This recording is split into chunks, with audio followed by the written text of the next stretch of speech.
As we get older, we become more prone to illness and injuries, and the loss of mobility can make it difficult to manage our affairs.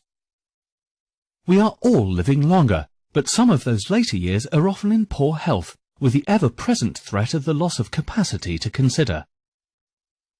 An elderly relative losing capacity is difficult enough for loved ones to deal with, without the added worry that their finances become muddled.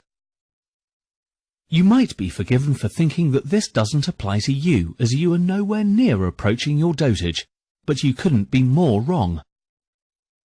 What if for some reason you became really ill, or were involved in an accident and were held in a coma for a period of time? How would you pay your bills and manage your affairs?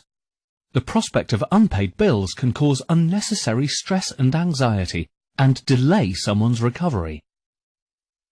You might be thinking, well, that's okay, I have a joint bank account, so I'd be able to carry on as normal.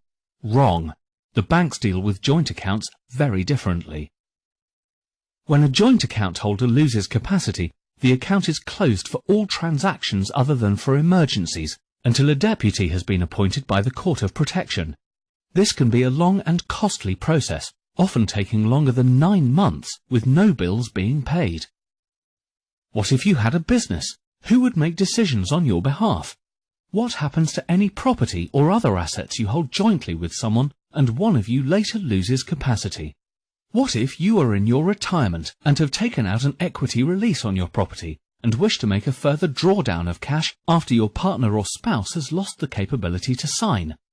Perhaps you wanted the cash to pay for their care. Many of these schemes will not now allow you to make the drawdown if one of you is no longer able to sign. By setting up a lasting power of attorney, you can authorize someone you trust to administer your financial responsibilities on your behalf. This could include selling property, managing your investments, paying bills, even running your business. Let's also suppose the worst were to happen and you needed someone to make decisions for you regarding your medical treatment to ensure your wishes were met. You probably assume that, if you were unable to make these decisions for yourself, then a family member could, but you would be wrong. Without setting up a lasting power of attorney to cover your health needs, loved ones will not be able to make decisions about which healthcare you receive, or even which home you live in. A lasting power of attorney is a powerful document. It must be set up with someone you can totally trust with your assets and who is a responsible person. It's vital then that the document is created by someone who knows exactly what they are doing.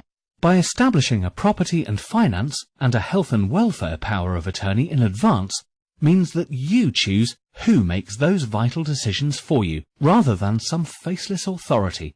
So if the worst were to happen, you can rest assured that both your financial affairs and personal welfare is in safe hands. Countrywide, preserving your wealth for future generations.